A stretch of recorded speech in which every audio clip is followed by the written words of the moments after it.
Hey everybody, Josh here. Got some new and exciting features to Google Meet that have appeared. Thought maybe we would cover those with you today in your weekly minute with the multimedia and events coordinator for Aldine ISD. First off, don't forget when you sign in, you should be signing in through meet.google.com. When you sign into that, you should be using a nickname, and you probably should be changing it every now and then, because if the link in the address bar does not change, your meet room is compromised and kids can get in at any time. For a nicknamed meet.google.com, you can't reassign. The person who opens the room is the host. They're the ones that have to stick with it and be the last to leave. Don't forget, kick out any students before you leave. Don't close the tab. Don't do anything but use the hang up of the phone down here at the bottom. This means if you'd like another teacher to moderate, that teacher needs to be the one who opens the room and is the last one out, because only teachers have the ability to open and close rooms. Students should not be able to do that. Down here in the corner, you'll notice a blue shield. That is the button for the host controls. As I open it, you get three new things that pop up. The host controls start with quick access. When you turn that off, students cannot get into your classroom, and anybody from outside of the people that you've invited, they cannot get into the classroom. The knock knock feature will be a little pop-up that will come up on the screen that will allow you to allow people to come in. If somebody needs to get into the room because you forgot to invite them or they showed up late, when you turn that off, no one can get in unless you let them. So turning that on and off is important to allow people into your room or to prevent people from coming in. By the way, Google calls the knock knock what pops up whenever you're expecting somebody to come into your room. Tired of students taking over and stealing your presentation capabilities and then having to get it back from them?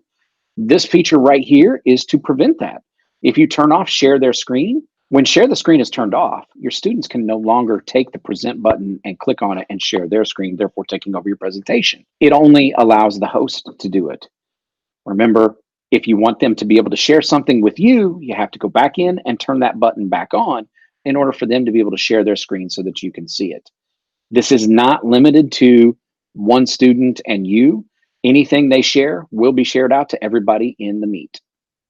Next up, we have chat messages.